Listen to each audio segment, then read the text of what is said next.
What's good, everybody tuning in? We are back again with another episode. Bryce and Bryce, the fan and the artist, episode 3.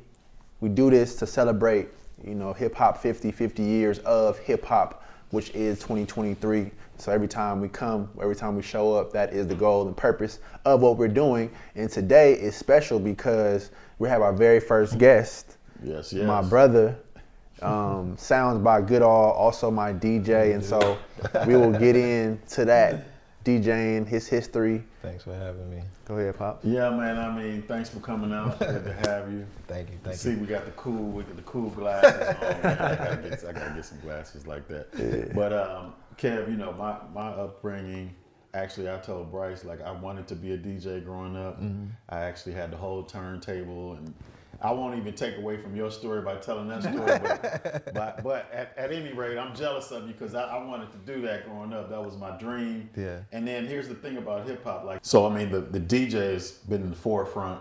They were the ones who started the hip hop movement. All right. So you have even the names back in the day: Grandmaster Flash and the Furious Five. Right. Flash's name is first. DJ Jazzy Jeff and the Fresh Prince. Right. And then Eric B and Rakim. I mean, when I was growing up, Rakim said Eric B's name so much that I thought Eric B was the rapper. So how does it feel? Talk to us about how you came from DC and the go-go thing. We know how hard it is. If you don't know, you guys better tap into some go-go. For sure. And then you come to LA and become a DJ. Kind of talk to us a little bit about that journey. So the journey of, becoming a DJ out here in LA has been, insightful and a good, joyous ride, I would say. As you know, me and Bryce, we met, on the ball court. Us just having a conversation about basketball, talking about Howard and stuff like that. Hate you. Yeah, Man, come on. I'm like, it's funny though, because I'm like, yo, everybody, I always meet somebody that's not from DC but went to Howard, So it's like, you get that culture from them and their view of how DC is and how Howard is, right. The music scene, the fashion scene, all that good stuff.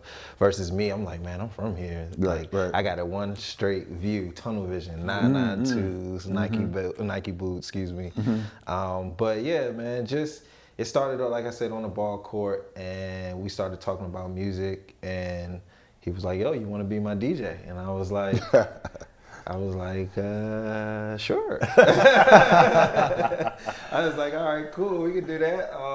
That's how it went down, huh? That's how it went down. It's deeper than that. Yeah. I feel like, but I mean, to your point, that's the great thing about sports, and specifically basketball. I met a lot of great people just on the basketball court, just playing. So it started with us just playing every Saturday. There's an open gym that we go to in Santa Monica. And so we were all there a couple times. I seen him a couple times, and I had this thing too. And I think it started at Howard, but I can pick up people's mannerisms and kind of get a feel from where they're kind of from, just based off of my experiences. And so when I seen him a couple times, I don't know if it was something. It was something in the interactions where I could kind of tell, okay, he may be from the DMV in some capacity. And I think, after hooping one day, I actually, asked him, like, where you from? And he said, are you from? I said, you from DC? And he's like, yeah. And then we kind of talking. And what's crazy about our relationship is that while, I spent time in actually being born in DC and went to Howard, and graduated from Howard, he actually went to college and school in the Bay Area. Is that crazy? Yeah, it's crazy. And it was just at different times. With Chabot College. Yeah, Chabot. So he spent time in the Bay Area playing football, playing sports. And so it kind of just was a natural progression. So we started to hang out, more outside of basketball and just going to different things together, hanging out. He's in the midst of that, picking up DJing. Like he was like, I'm starting to just learn how to do it. It's just hobby, more of a hobby at that point. But he was like, I'm really taking it serious. Right. And so I don't know that at the time, like while he was doing it, I don't think I was necessarily thinking like, okay, he could potentially be my DJ. I was just, that's my brother, so we started a good relationship. Yeah. And it just started from just like listening to music, right? Like I always listen to music. That's all I ever do. If I'm going through something in life, if I'm having a bad day, throw my headphones in and I'm picking whatever mood I'm in. That's what kind of music I'm going to listen to. If I'm in an emotional mood, I might listen to some R&B. I might listen to some like emo rock or something like that. Something that I can emo rock. Yeah. I'm a different dude. No, diverse taste. Yeah, Diverse you taste, know. sure. But that stems into go-go, right? Yeah. I'm so used to hearing instruments and stuff like that. Yeah. I see music in an instrumental way. You know, adding a flow to the instruments and things like that makes it even better because now you can really, I feel like you can really see the artist's, you know, lyrics come off of the paper onto the cadences of the drums and of the cymbals and of the horns. All the things you can have. Also growing up in church too, right? Like being in the choir and stuff like that. Our choir director really had us hands-on with learning, you know, the different vibratos of music and really, you know, learning the different sections, sopranos, tenors, you know, altos, all that stuff. So when you sitting there, you learning all those things, it becomes second nature. Right. And it happens so fast. So hip hop just correlated, man, going to the go-go, hearing that pocket beat, you know, hearing people sing and stuff like that over the pocket beat, like, it was just an amazing feeling, and then that's kind of how I got into hip hop, and then just listening to music, and was like, man, I should DJ. So you rooted in a lot of musicians, but and then also singers. Like a lot of people heard the journey of the singer. Like a lot of singers are rooted in, particularly black singers, rooted in the church. Mary J. Blige, we'll talk about that. Aretha Franklin. Yeah.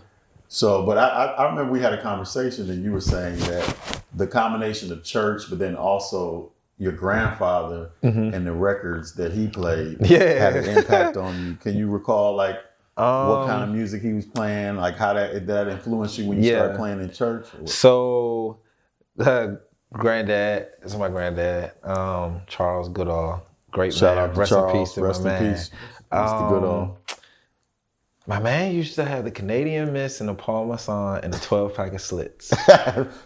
Canadian Miss, Paul Masson, and a 12-pack of cigarette. Small liquor. No. Beer and Paul brandy. Masson, brandy. Brandy. That's it. Canadian Miss was brandy. What about Slits? What's Slits? Slits is a That's beer. a malt liquor. Malt liquor beer. He will always have a 12-pack every day he came home. The brandy sat behind the bar because we had a bar in my basement. Nice. So he would pour him a shot. Just back in the day when the shot glasses had the white line around them. So you know where to pour your shot to. Yeah. So he would have that. He would grab that. This is so crazy. He would grab it, pour a shot, and then he would just play his music, right? And he'd just get in his feelings. And next thing you know, the music would just flow. You would listen to what's my guy's name?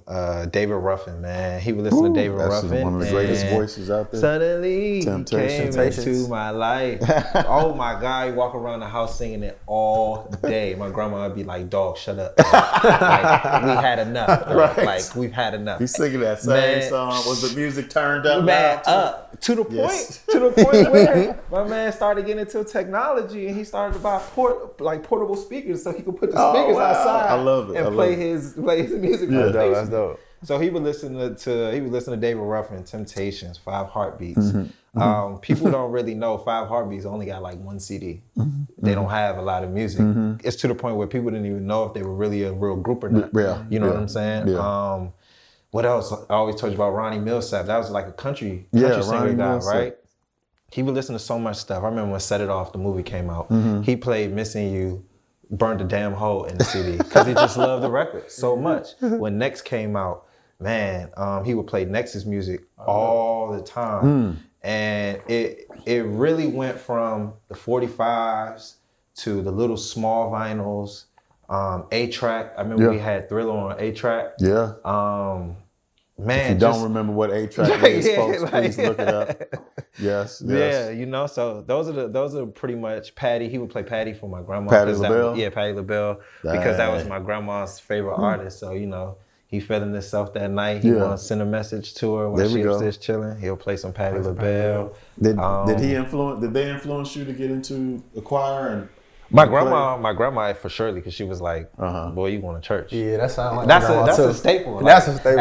As a black kid growing up, you going to church. Like, it ain't no ifs, ands, or buts. Well, of course. So getting into the choir though was like, how can I say? It was cliche, I would say, but it was also like, well, you got to pick something to do around here. You know, Right. you're not just going to go to church, you're going to be involved. Yeah. So it was Saturday school. After Saturday school, we had, you know, choir rehearsal. And shout out to Philip Carter, our choir director. He would bring his beat machine and everything. And when I'm telling you, we would rock the house, had people crying, bro. Like, love it. Man, like, really, like, into the music, dog. Yeah. I've been in it for a while. Yeah. So that piece there. So when you're seeing the reaction in the church, that, and then also, like you said, building that community of friends that around your age. Right. Talk to me about how did you see yourself as, I'm going to be in music and I'm going to make a career out of it, or by that time was more like, this is just fun, the energy, the music, the community, like where you're looking at it from that perspective? I look at it like church was just church for me. Going to, you know, talk to God, have my time with God, fellowship with God and my peers around me in the church. Being in the choir was a bonus to me because just seeing the music play, our drummer used to integrate the Unabomber beat from Go-Go. It's what like Backyard did, TCB. He would integrate that into our songs. So he's saying, not to cut you off, but for the people who don't know Go-Go, these are all like rooted Go-Go bands. Yeah. Okay. He would integrate the music, man, in it, and we would like look at the drummer like, "What you? Okay, we cranking, like it's lit." And it just turned up from then. So just doing that and then playing in an actual go-go band, you know, that was like the thing to do if you wanted to be popular back in the day, pretty much. Like, you gotta play in a band. You want to get the girls, play in a band. Straight up. That was a good part play of a it. sport or play a band. Yeah, like, and if you do both, I love double whammy. So you good. You out the door Yeah, with you double good. trouble in the band and playing sports. Yeah, you know, and we had a band called Mixed Emotions Band. We went from Ace of Spades to Mixed Emotions because we were just trying to figure out our name. Yeah. So we stuck with Mixed Emotions Band, and we used to play like at local boys and girls clubs. Wow. We recorded a CD one time. There we go. Still been looking for this CD forever. That's back when you used to have to burn CDs. Yes, Mixed Emotions. Man, y'all got me really thinking now. That's crazy. So we good did memories, that. huh? Yeah. But one of the things too, I wanted to.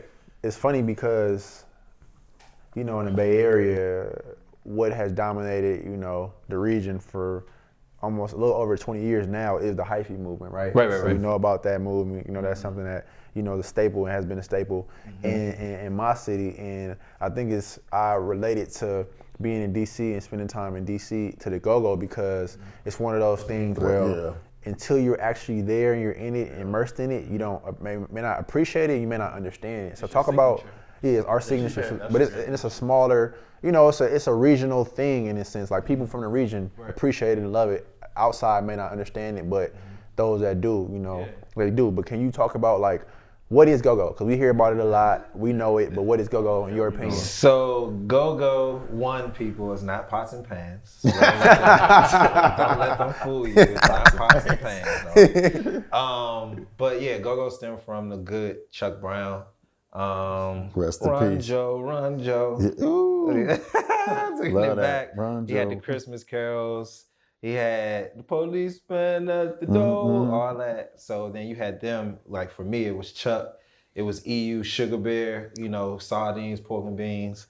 From there, that's when the bounce beat started coming to it, or the Unabomber. So you had Big G and Backyard Band. Okay. After you had Back, then you started to get to like my age area, or I would say me and Bryce's generation, which would be like the bounce beat, like TCB, XIB. And the bounce beat was more so kind of like New Orleans house music bounce, I would say. New Orleans house music. That fast, boom, boom, you know, kind of thing. But the Unabomber was basically, you know, a good drum cadence, you know, that I would like to say, just had everybody moving. But the pocket was just, to me, it's essential because that's how you warm up your band. Yeah. That's how you check your music. That's how you get in touch with your crowd. That's how you know. Like if the band come out with a song, they can be playing some Erica, right? Right. And they cranking the Erica over a pocket and it sound good. That's how you know the band gonna crank. That's how you know. Automatically, you like, oh yeah, it's about to be one of those nights. So it just stemmed from that, man. Like me and my friends, you know, we were like, yo, let's get it. Let's start our own band. Like we always at the go-go. We always, you know, paying to go to the go-go party and let's start our own band. They like, I'm like, shit, let's do it. And I'm like, all right, I'll play the timbales and the congos. My man Squirrel, shout out to him. He played the drums, but he was like extra good. Like he was in the band in high school. You know what I'm saying? So his percussion, he was a different level. Like me on the football, on the football field, my man in the bands, you can hear him loud as tuba in the damn band. Like, so we literally been deeply rooted in music, not even knowing. Like you just don't need, you don't need to have an instrument in your hand to be in music. You know what I'm saying? Like you just in it. So we all came together, man. We started our band. It was called Mixed Emotions. And, you know, I think we put our foot in the go-go for us. Not as big as Backyard or TCB and stuff like that, but definitely deep rooting from, you know, my mom's age and my pop's age on to now. It's a big catalog of music for sure. Yeah, and I think what Bryce was saying is so true. Like the regional, like if you're from Oakland or from the Bay Area and you understand the hyphy movement, when you actually experience that, you say, oh, you get an epiphany. Just like in DC, if you're not familiar with go-go or this is your first time hearing or you're not really into it, I just say, hey, you got to spend time going to DC, Maryland. You got to give it a chance. Go to a go-go and hear the live You got to give it a chance. Like I went to the Bay, I didn't have to cut you off, but like going to the Bay, right? Learning about the hyphy music. I'm like, okay, I can get with this. Like to me, it's music. It's bringing people together. It's bringing people to fellowship. That's a good point. We Black. Yeah. We all Black. So it's like we all in our respective cities have our own culture. You go to Miami, you got you got the bass music, all that. Culture, you go to New York, people don't know it's a big reggae, you know, family out there. You know, you go to Detroit, they have a big music community. You go to Atlanta, most definitely. You know, you go to Texas, you go to LA. Like we all have these communities all over Chicago. You know, stepping music and stuff. We all have these music in these Black communities in these pockets.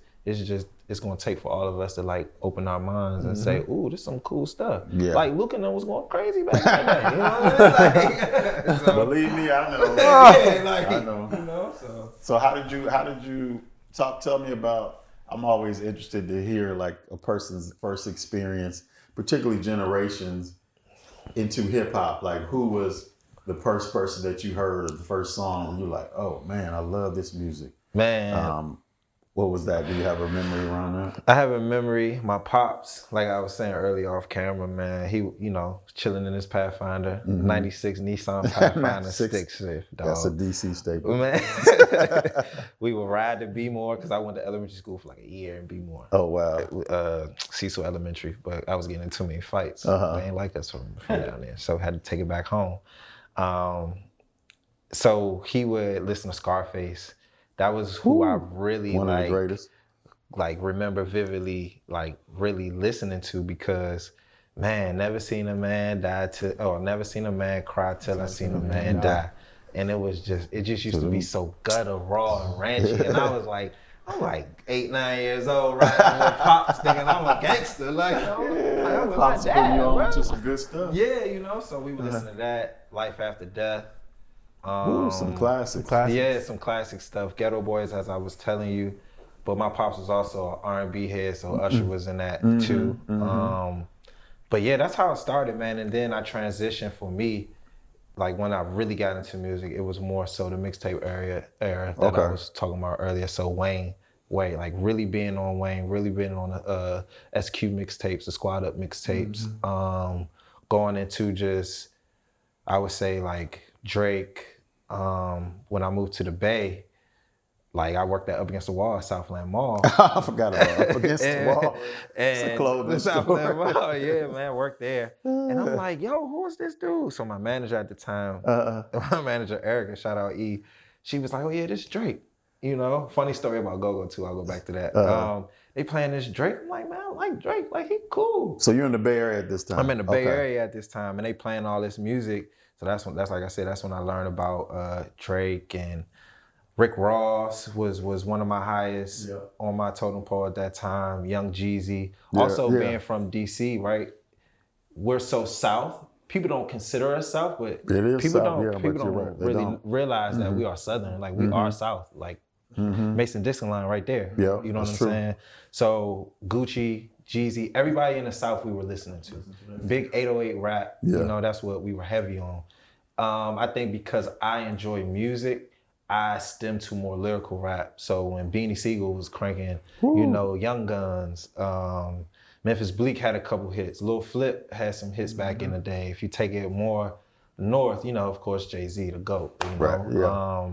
But if it was lyrical, it was if it's sending a message, you know, that's what I was rocking with. That's why I, you know, mess with Bryce, because he was sending a message. Shout out to you know what I'm saying? Like rappers that's not sending a message, bro. If you ain't go, you gotta get up. I guess you could say that come from the foundation of what your pops had you listening to, and that seat. So at that time, listening to Scarface, you said you were like 8 or 9 years old. I had to be 8 or 9. The formative years. Yeah. When you first That's all and Bryce knows my theory. My theory is always like whoever you were listening to, then this relates to music, this relates to basketball. Like when you're like that 7 to 12, 13, and maybe even going into high school, whoever's hot, that's who you're gonna think is the best. Right. Right? Because that's who you grew up with. That's who was influencing you. I talked to I remember being in Michigan years ago, and I was talking to some cats that are a lot younger than me, and they were like, "Oh, you live in LA? Oh man, I've been saving up $5 every month for a year to go see Kobe play. Like Kobe is like," and I was like, "He is, but I'm older seeing Kobe, and Kobe is one of the greatest." But I understood that because he came up when they were younger. If you talk to somebody who came up when Jordan was coming up, they probably gonna say Jordan is the best. Scarface, your dad was coming up. So would you say Wayne is your top, since you mentioned Wayne? My like top at the artist? beginning of, you saw him on this mixtape Rampage. What I say, Wayne, yeah, for me, I would say, Wayne would be my GOAT for me. Jay, honestly. But Wayne, Jay, and then Wayne. For me. Wayne had a top. People don't talk about it, but it's like Wayne brought in Drake. Yeah, facts. People forget about that. Yeah. Like Wayne had like he had a crazy run. Rampage for a long time. He was on it for a long time. It was more, like I said, so we had Dat Piff back in the day. So all those mixtapes will be dropped on Dat Piff. Yeah. And, you know, Wayne was just snapping. He was just taking everybody's beat. Like, come on. Like he was Pac-Man, just eating it. Like, come on, I take that. Killing it. Here, take your beat back. Now you can't even rap on it. Can't even rap on it no more. Yeah. I feel like to that, now you just said that made me think about that. Like what Wayne did that was so special, especially in that era, and a lot of people follow suit after. He would take beats of songs that are already released and make them his own, to the point where it's like, man, I don't even want to hear the original more. I'm gonna hear his. Like he got a lot of those swag surfing. Man. Show me what you got. Yeah. He did like a lot of songs where he just made it his own song. That's what I took. I learned that too. I was like, you can. And it's not, it's not commercially viable, like monetarily, to do it that way because of copyright and stuff like that. But in the mixtape, when it ran, when like there's no holds barred, you can do whatever you want.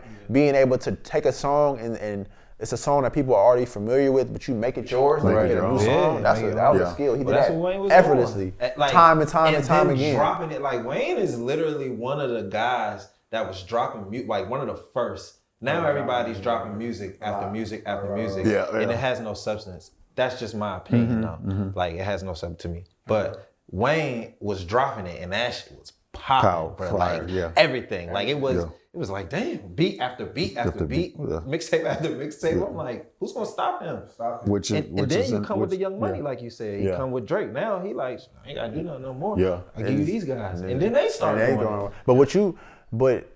Well, that's another thing, because I would probably equate it to, you talked about in earlier episodes of your experience hearing like Eric B and Rakim for the first time and just being blown away by the rhyme pattern, what they're talking about, the subject matter.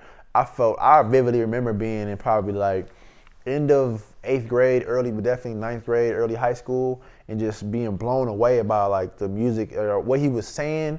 The way he was putting the songs together, how he was rapping, and that was like my peers, a lot of us felt the same way. Like just hearing him, it was just crazy to see like the energy, the passion, the dedication he gave to the craft.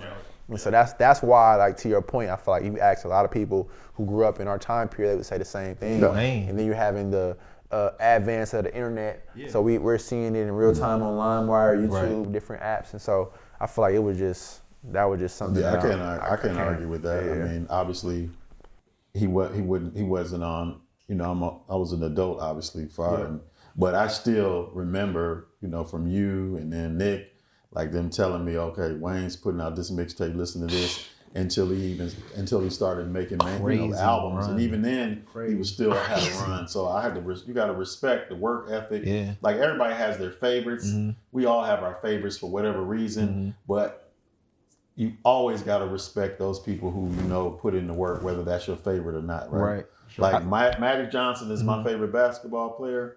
I grew up when he was rising. Yeah. But I'm not going to argue with somebody who tells me that Michael Jordan is, because Michael Jordan did, Kobe is the same thing. Like you're going to have your favorites. I saw when Wayne I'm like, he's continually putting out, like you said, top quality music. You know how much work that takes and dedication to the craft to be able to put in. It was crazy. You know, the rhyme patterns, different lyrics, but then also get the right producers, and just be dedicated to it 100%. So, and sometimes even now I see people may not mention his name, but it's always like, oh man, people like got a short-term memory. You know what I'm saying? Like just because you step away for a minute or whatever, people try to mess up your legacy, forget about your legacy. And it's like, you can't do that. Not to Wayne, at least. Like, not to Wayne. Like, there's no way. Like, I guarantee you, it's mixtapes right now that you haven't heard that you'll listen to and be like, you'll be like, damn. Like, he cooked. Like, he on fire. Like, he was on the Drought mixtape.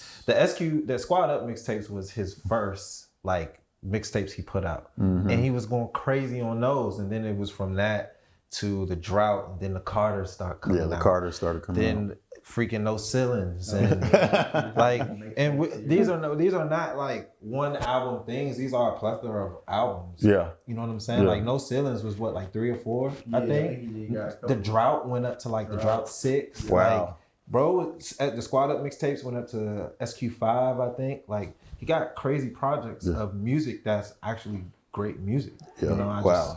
You know, it just depends on who likes what. And I think the thing about go ahead. Go ahead. I would say the thing about Wayne that we forget in this conversation a lot, or just in general, people, like you said, some people forget about Wayne, is the fact that he started at 14. That's true. And this is to be started at 22. He's 2 decades later, and he's still doing it. He's still doing it consistently. So like to see, you know, his success from starting to kind of being like not behind the scenes, but he wasn't the front man in the Hot Boys. You know, Juvenile was a star. That's true. And for him to take that and kind of like really put cash money on his back for those years while everybody else was gone, it's undeniable. It's undeniable. People forget it. Yeah. He Mount Rushmore. He gotta be up there. There's no question. There's no question.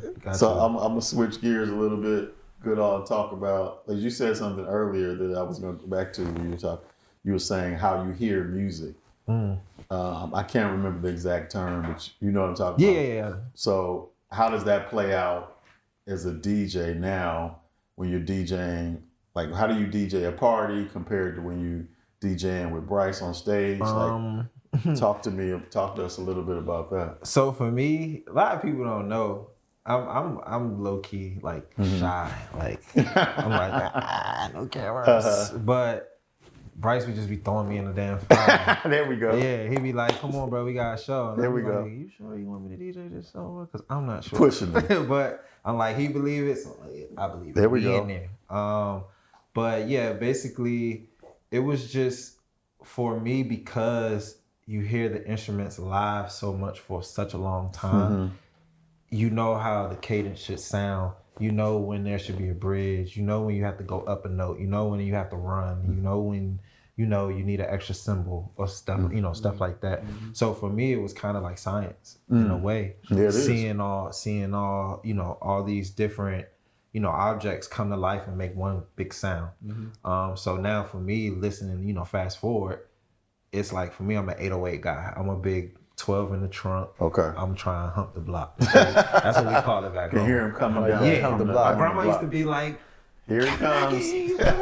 Corner, turn that down. Yeah, of course. Hump the block. I like that. Take her to church. I'm beating the church. That's what we doing. But yeah, just hearing it different, man. It just stems really from the instruments and hearing the organ. Like the organ play a lot of accents on music and stuff too that a lot of people don't realize.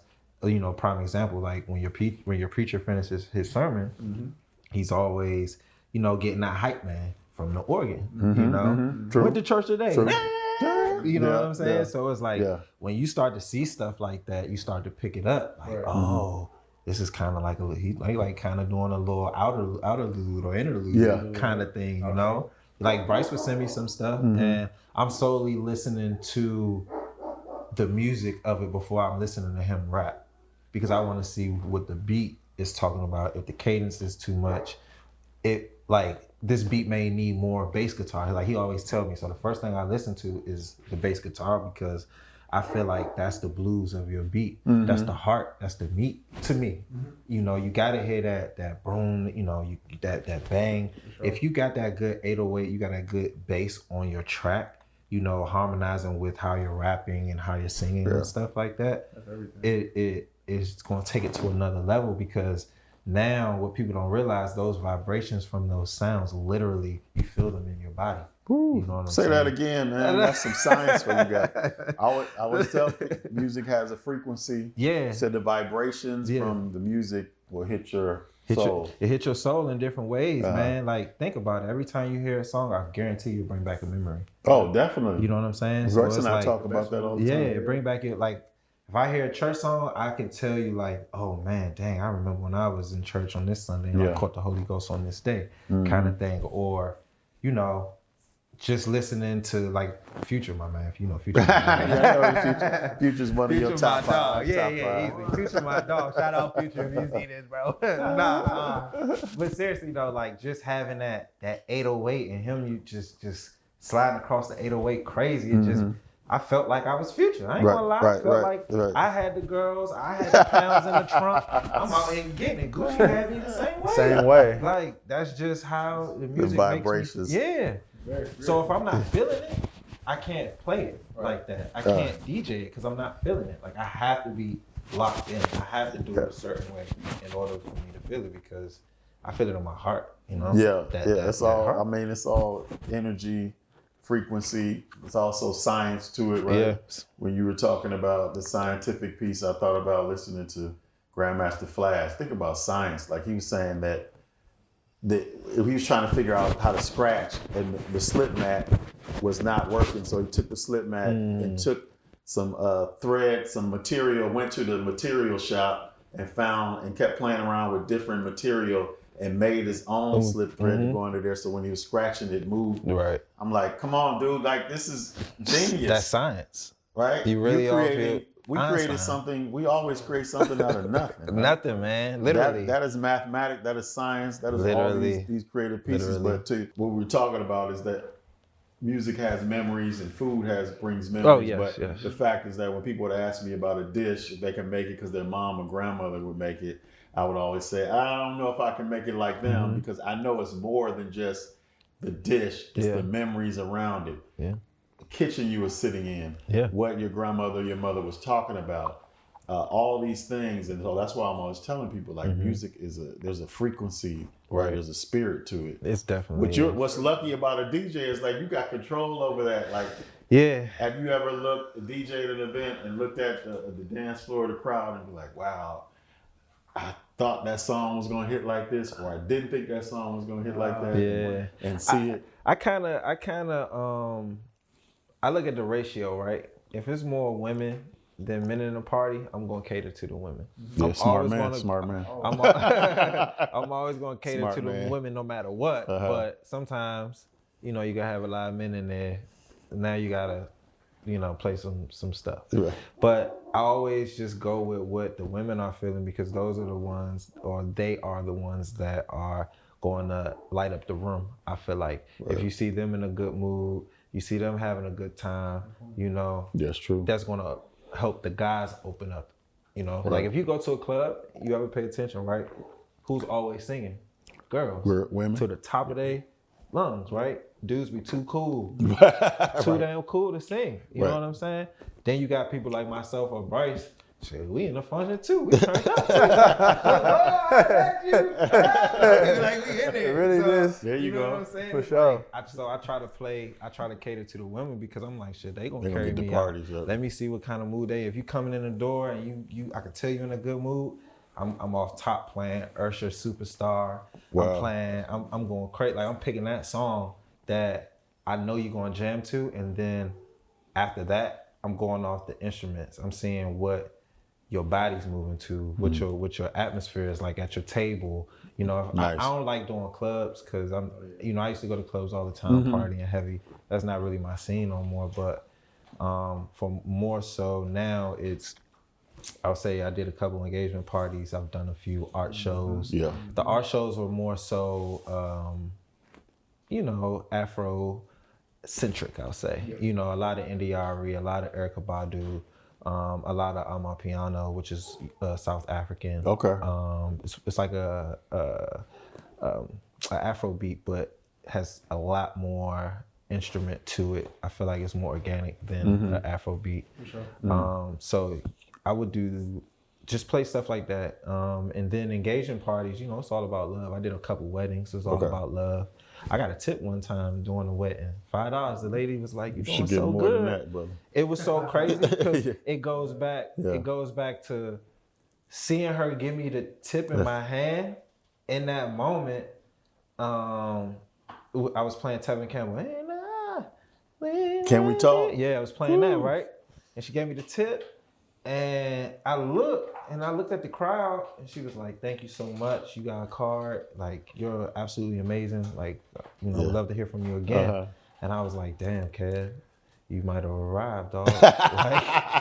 you might have arrived. There like, you go. You got this older woman coming over to you. She telling you, like, man, you got everybody in here cranking." I was crying. Like, damn, okay.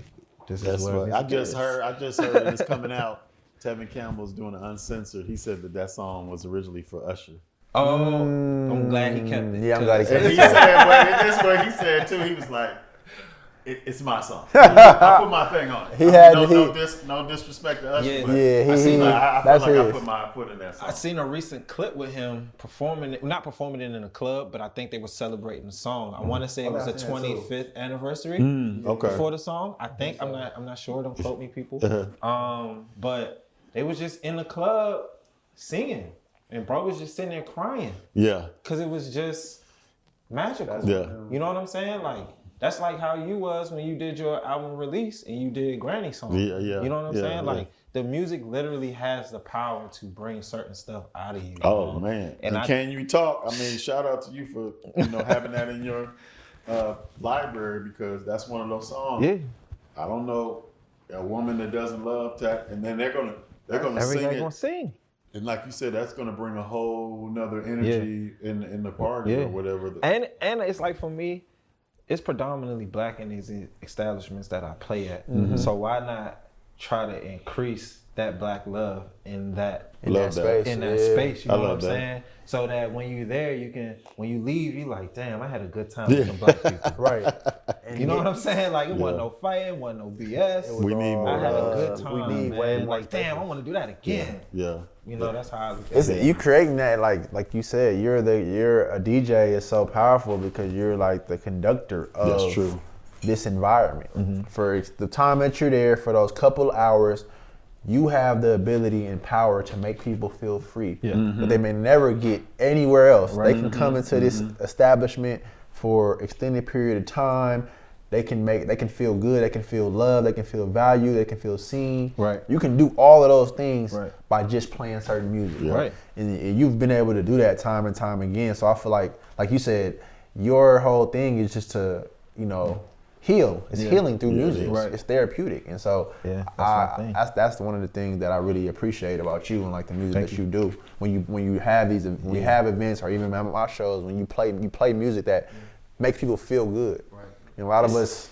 Go ahead. I was just gonna say, for me, it's I've been through a lot of stuff in life that people haven't been through. You know what I'm saying? It's not a podcast to talk about that, but music has helped me get through those things. Like when I was living in the Bay, I had to walk to work for an hour, and music would carry me throughout that hour, throughout that walk. Sure. Or I remember his nights when I first started doing security back home.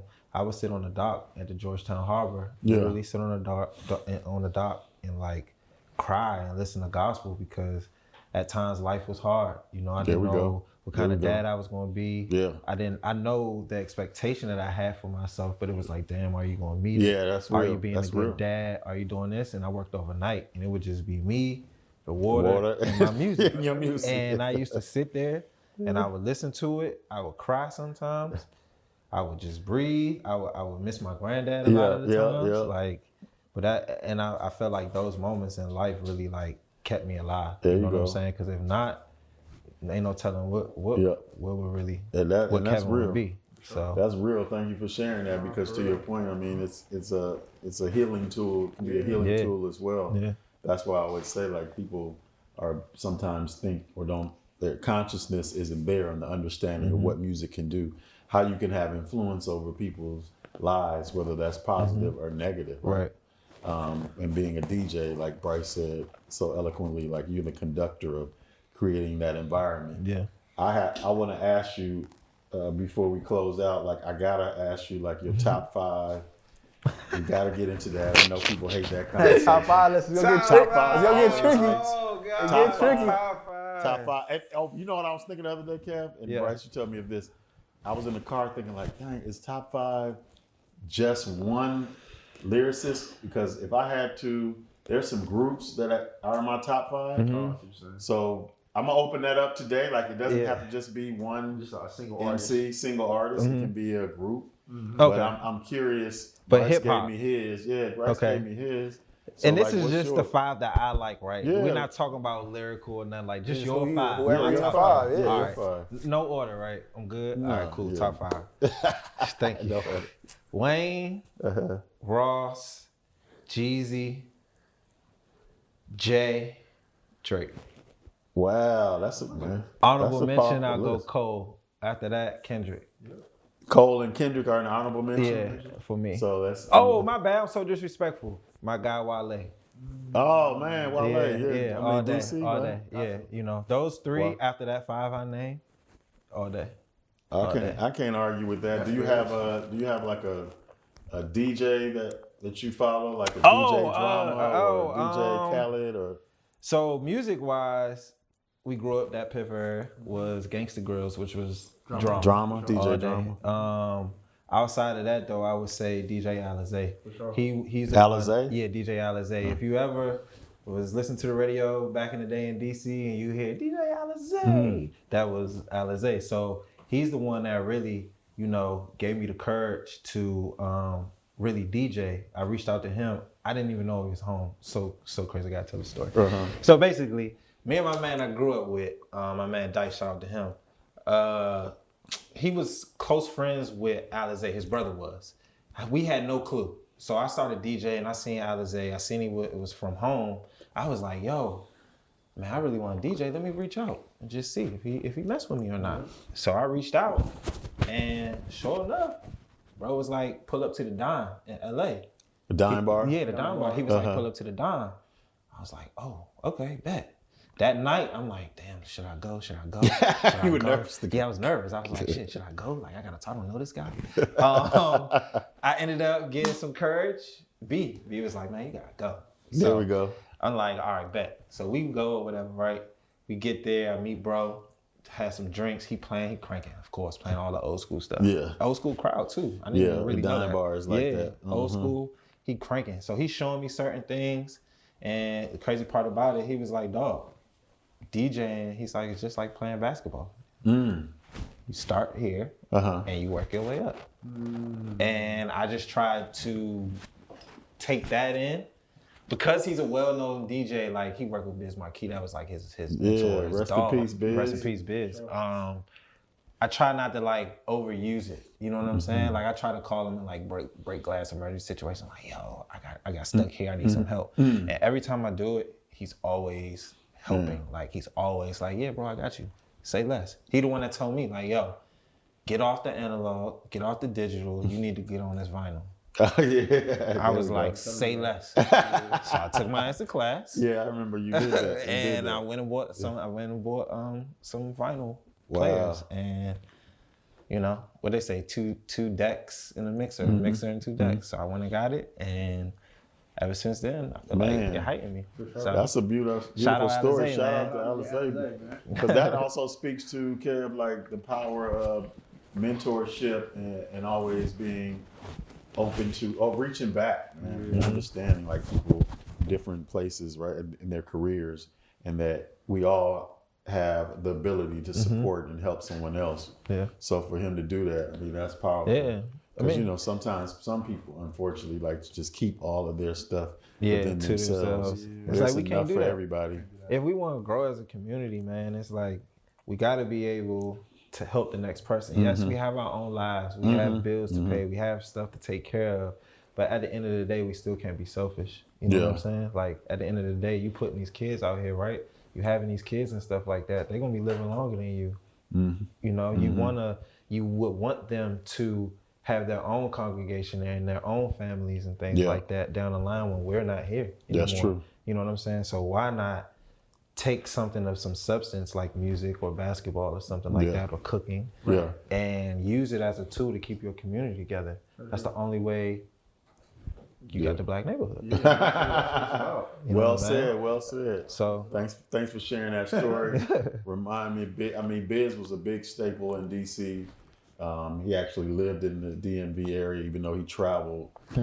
So to see, he was one of my idols growing up, and then to see him DJ different parties from cruise ships to all over the world. Like people used to ask, like, what happened to Biz? I'm like, oh, Biz was good. Biz was like, I never knew he was a DJ. Some days I never knew he was a DJ, but I just thought he was an artist.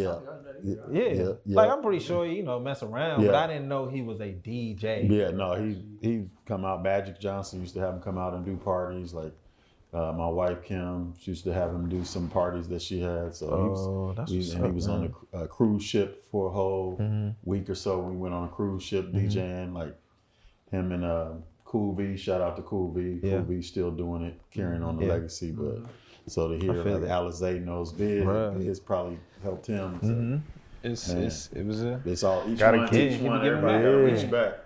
You want to close it out, Bryce? I mean, this has been great. Yeah. You are our first guest. First official guest. That's appreciate y'all. Man, this has been dope. This is what this platform is about, is being able to just have these conversations about hip hop, a thing that we all love. So it's a pleasure to have my brother. Like, forget the DJing side of things. This is my brother. He's a stand-up man, a father. Thank you. All these different things that is important, and I feel like that is what we're doing. That's how we keep this thing going. And that's what the Black Neighborhood, that's what Neighborhood Diamonds is. That's what bringing everything full circle is about, man. So we appreciate you. It's been a pleasure. Man. We keep you proud. Cheers, man. Bro. Cheers to you guys. Thanks, Goodall. Tell people where they can find you. What you got? All that stuff. All that good stuff. You can. SoundsxGoodall is my DJ name. Marnell Good on all social media platforms. Just, when you think of me, also at West Coast Region Chant to that, because my squad won the He's a Coach Kev too, man. Do it all. Yeah, we out there. But yeah, man, Instagram, hit me on the gram if y'all need me to DJ. Here we go. Let's have a good time. Man, thanks for coming out, bro. Thank y'all, man. Appreciate y'all, man. Thank you. No problem. Yes, sir. Thank you. Cool. Yeah.